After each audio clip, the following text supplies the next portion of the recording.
Welcome to my channel study well. ఈరోజు మనం మాట్లాడుకునే టాపిక్ కాగ్నిజెంట్ హైరింగ్ ఈ మధ్య ఇప్పుడు జరుగుతుంది. రీసెంట్గా ఇప్పుడు అవైలబుల్గా ఉంది. సో మనం Cognizant hiring process and each రౌండ్స్లో ఏమేమి జరుగుతున్నాయో మనం స్పెసిఫిక్గా చూద్దాము. కమింగ్ టు హైరింగ్ ప్రాసెస్, మనం ఫస్ట్ రిజిస్ట్రేషన్ చేసుకోవాలి సూపర్ సెట్ ద్వారా. సో సూపర్ సెట్ ద్వారా మీరు అప్లికేషన్ వాళ్ళు సబ్మిట్ చేస్తే వాళ్ళు స్క్రీనింగ్ చేస్తారు. సో, స్క్రీనింగ్ చేయటం అంటే, వాళ్ళు మీరు పెట్టిన సర్టిఫికేట్స్, స్కిల్స్ అన్నీ రిలవెంట్‌గా ఉన్నాయా, మాకు కావాల్సినవి ఉన్నాయా లేవా చెక్ చేస్తారు. దాని తర్వాత మన కమ్యూనికేషన్ టెస్ట్‌లు, ఈ యాప్టిట్యూడ్, కోడింగ్ వస్తాయని అంటున్నారు. బట్ ఈ మధ్య ఏంటంటే ఎవరు అప్లై చేసినా వాళ్ళకొస్తున్నాయి. It's a wonderful opportunity. మీరు కూడా అప్లై చేసుకోండి. సో, అందరికీ వస్తాయి. సో, ఫస్ట్ కమ్యూనికేషన్ రౌండ్ ఉంటుంది, యాప్టిట్యూడ్ ఉంటుంది, కోడింగ్ ఉంటుంది. దాని తర్వాత 3 సెలెక్ట్ అయితే ఇంటర్వ్యూ ఉంటుంది. దాని తర్వాత లెటర్ ఆఫ్ ఇంటెంట్.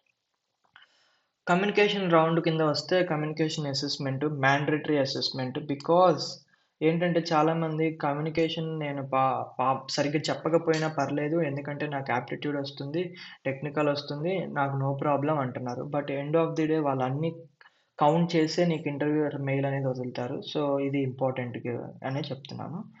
సో, ఇది డ్యూరేషన్ వచ్చి 60 మినిట్స్ అంటే 1 అవర్ ఉంటుంది. 4 సెషన్స్ ఉంటాయి. ప్రొనౌన్సియేషన్ ఒకటి, స్పీకింగ్ ఒకటి, గ్రామర్ ఒకటి, లిజనింగ్ కాంప్రహెన్షన్స్ ఒకటి. ఇన్ డీపర్‌గా మనం వెళ్తే first session reading sentences. So, ఇది first session, second session, third session, fourth session అనేది లైన్ వైస్‌గా ఉండాలని లేదు. బట్ ఈ సెషన్స్ మాత్రం ఉంటాయి.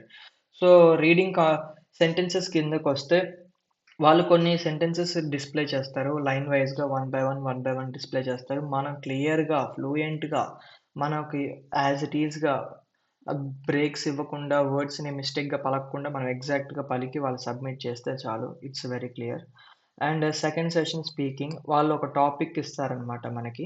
మనం 30 సెకండ్స్ టైం గూడా ఇస్తారు ఆ టాపిక్ గురించి ఆలోచించుకోవటానికి. మనం 1 మినిట్ వాళ్ళకి మనం ఆ టాపిక్ గురించి చెప్పాలి. చెప్తే వాళ్ళు ఆ టాపిక్‌లో మీరు ఫ్లూయెంట్‌గా చెప్తున్నారా? లైన్‌గా ఉన్నాయా? వర్డ్స్‌ని రిపీట్ చేయట్లేదు కదా! బ్రేక్స్ లేవు కదా! అనేది చూసుకుంటారు. Next third session fill in the blanks. Fill in the blanks ఏంటంటే మనం టెన్సెస్ గురించి కానీ, ఆర్టికల్స్ గురించి కానీ, ప్రిపోజిషన్స్ గురించి కానీ, మన డైరెక్ట్, ఇండైరెక్ట్ స్పీచ్‌ల గురించి గానీ, వాళ్ళు ఆ ఫిల్ ఇన్ ది బ్లాంక్స్ ఇస్తారు. వాటిలో మనం ఫిల్ చేస్తూ మనం ఆ కరెక్ట్ ఆన్సర్స్ రాయాలి. Next listening.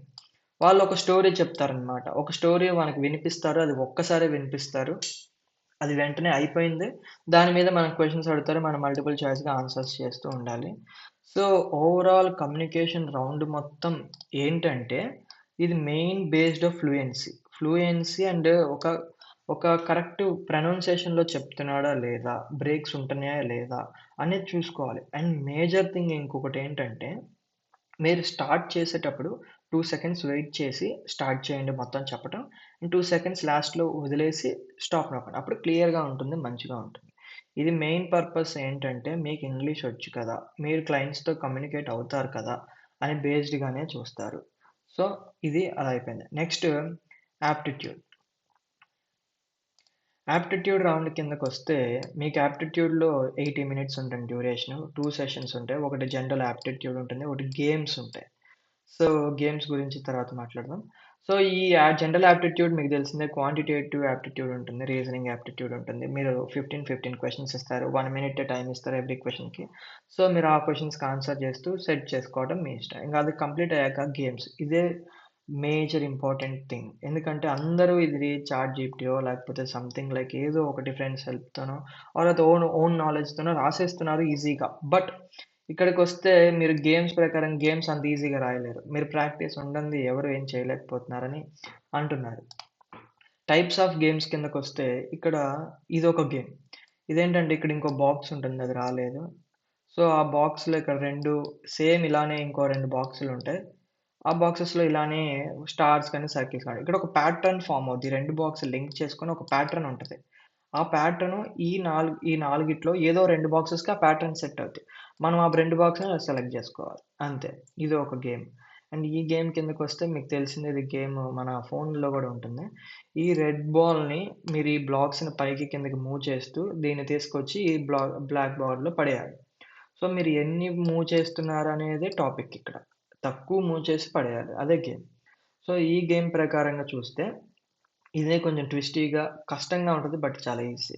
ఎందుకంటే మీరిలా పైన ఇలా ఇస్తారు అండ్ కింద ఇలా ఉంటాయి.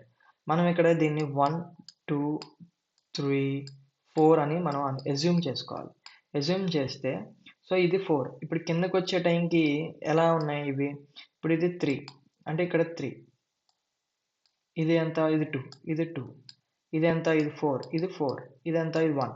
సో, ఇది అనేది ఇక్కడ ఎక్కడుంది? ఇక్కడుంది. సో, ఇది మనం సెలెక్ట్ చేయాలి. ఆర్ కింద ఆప్షన్స్ ఉంటాయి. 1, 2, 3, 4 అని. సో, ఈ నంబర్ ఈ నాలుగిట్లో ఏడో ఉంటది. దాన్ని మనం సెలెక్ట్ చేయాలి. ఇది గేమ్. సో, ఇది ఇలా ఉంటుంది. ఇదేమో తెలిసిందే గదా! మనకి సూడో కోడ్ ఆడినట్టుగా ఇక్కడ మీరు ఇది సెలెక్ట్ చేయాలి. ఏదో ఒకటి సెలెక్ట్ చేయాలి. ఇది మీరు ట్రయాంగిల్ పెట్టగలరా? లేదు. ఎందుకంటే ఇక్కడుంది. స్టార్ ఇక్కడుంది. పెట్టలేరు. స్టార్ ఇక్కడ ఉంది. పెట్టలేరు. సో, ఈ సర్కిల్ మాత్రమే పెట్టగలుగుతాం. ఇదొక గేమ్. ఇదేంటంటే, ఈ సెలెక్ట్ చేసిన వాటిల్లో అన్నీ ఒక ప్యాటర్న్‌లో ఉంటాయి. సో, ఆ ప్యాటర్న్ తగ్గట్టుగా కింద ఒక ప్యాటర్న్ మీరు సెలెక్ట్ చేసుకోవాలి. అది సెలెక్ట్ చేసి మీరు ముగించాలి. And some more games. ఇలా ఏంటంటే, ఇక్కడ చూస్తే ఇక్కడ ఒక వాళ్ళు ఎల్‌హెచ్‌ఎస్ ఈక్వల్ టు ఆర్‌హెచ్‌ఎస్ ఇలా క్వెషన్ ఇస్తారు.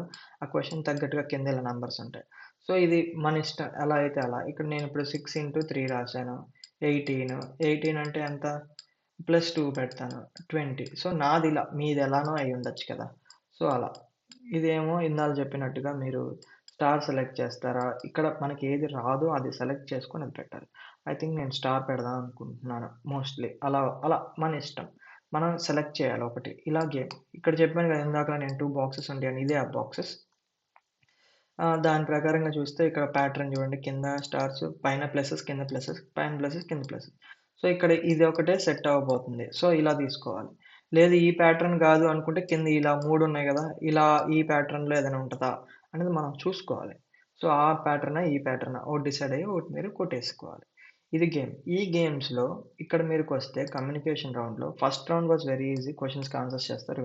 ఈ గేమింగ్ రౌండ్‌లో 4 రౌండ్‌లుంటాయి. 4 ఒక 6-9 మినిట్స్ గేమ్ ఉంటుంది.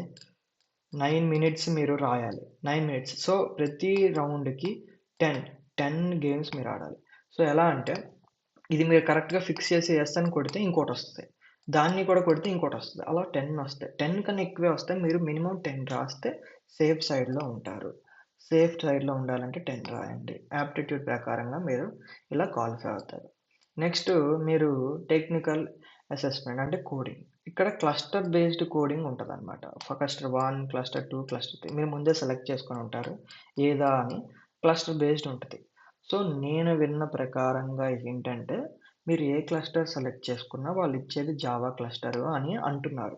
సో, నా కేస్‌లో గూడా అదే జరిగింది. చాలా మందికి అదే జరిగింది. సో, నాకు తెలిసి జావా ఇస్తారు. జావా ప్రకారంగా ఇక్కడ 2 క్వెషన్స్ ఉంటాయి. అండ్ నెక్స్ట్ దాంట్లో ఎస్‌క్యూఎల్‌లో 2 క్వెషన్స్ ఉంటాయి. ఇక్కడ వెబ్ డెవలప్‌మెంట్‌లో హెచ్‌టీఎంఎల్, సీఎస్ఎస్, జావా స్క్రిప్ట్ 3 ఉంటాయి. ఇక్కడ ఒక 1 క్వెషన్. ఇదంతా కలిపి 1 సో, మీరు మినిమమ్‌లో మినిమమ్ 4 రాయాలి. పక్కా 4 రాయాలి. అండ్ 5 రాస్తే 100% పాస్ అయితారు. బట్ 4 రాసినా పాస్ అవుతున్నారు విన్నాను. 3 అయితే క్వాలిఫై కాలేరు. సో, 4 అంటే ఈ 2 రాసేయండి, ఈ 2 రాసేయండి. ఇది పోయిన ఎక్స్‌క్యూజ్ వస్తది. 4, 5 రాస్తే 100% వస్తది. సో, ఇది. పైథాన్‌లో గూడా అంతే 2 క్వెషన్‌లు, 2 క్వెషన్‌లు, 1 మల్టిపుల్ చాయిసెస్ ఉంటాయి. సో, ఆ మల్టిపుల్ చాయిసెస్ మీరు పెట్టాలి. సి హాష్ కూడా సేమ్ 2, 2 అక్కడ కూడా 1 వస్తది. మీరు అలా రాసేయాలి. సో, ఎవ్రీ టైమ్ మీరు 4 అయితే రాయాలి. సో, ఇక్కడ మీరు 4 రాస్తే ఈ రౌండ్ పాస్ అవుతున్నారు. సో, ఇప్పుడు మీరు 3 రౌండ్స్ కంప్లీట్ చేసేసారు. మీరింక ఇంటర్వ్యూకెళ్తారు. ఇంటర్వ్యూకి వచ్చేసారు. సో, ఇంటర్వ్యూకి రావాలంటే ఇక్కడ మీరు కమ్యూనికేషను మినిమమ్ మీరు 60% అయినా మంచిగా 80% చెప్తే ఆబ్వియస్‌గా మీరు పాసే. 60% అయినా రైట్ చెప్పాలి. యాప్టిట్యూడ్ కూడా అంతే. 60-80% గేమ్స్ అయితే 100% గుర్తుపెట్టుకోవాలి. టెక్నికల్ అసైన్‌మెంట్‌లో 4 రాయాలి 100%. 5 రాస్తే ఓకే. 4 అయితే డామ్ ష్యూర్ రాయాలి. అండ్ అప్పుడు ఇంటర్వ్యూకొస్తారు. ఇంటర్వ్యూకి నేను సెపరేట్ వీడియో చేస్తాను. కానీ ఇంటర్వ్యూ బేసిక్‌గా చెప్తున్నాను. 2 ఉంటాయి. ఒకటే పర్సన్ వస్తారు. మీకు టెక్నికల్ తీసుకుంటారు. హెచ్ఆర్ తనే తీసుకుంటాడు. సో, ఫస్ట్ టెక్నికల్ అడుగుతాడు. టెక్నికల్ అడిగేది ఆబ్వియస్‌గా మీ క్లస్టర్ బేస్డే అడుగుతారు. మీ క్లస్టర్‌లో ఏముంది? జావా అయితే జావా. క్లస్టర్ బేస్డే అడుగుతారు. సో, మీరు క్లస్టర్ వైస్‌గానే జావా చదువుకోవాలి, ఎస్‌క్యూఎల్ చదువుకోవాలి, ఓఎస్ సంథింగ్ టెక్నికల్స్ చదువుకోవాలి. అలా అడుగుతారు. అది వన్స్ అయిపోంగానే హెచ్ఆర్‌కిస్తారు. హెచ్ఆర్ అడుగుతారు. హెచ్ఆర్ గూడా మీరు వన్స్ పాస్ అయ్యి హెచ్ఆర్‌కెళ్లారంటే మీరు పాజిటివ్ సైన్ మీరు సెలెక్ట్ అయితున్నట్టే. హెచ్ఆర్ క్వెషన్స్ అయిపోతాయి. దాని తర్వాత లెటర్ ఆఫ్ ఇంటెంట్ ఒక 1 మంత్‌కి వస్తుంది. ఇప్పటి వరకైతే 1 మంత్‌కొస్తుంది. దాని తర్వాత మీకు ఆఫర్ లెటర్ స్టార్ట్ అవుతుంది. ప్రాసెస్ స్టార్ట్ అవుతుంది. ఇదంతా టేకింగ్ ఒక 3-4 మంత్స్‌లో అయిపోతుంది.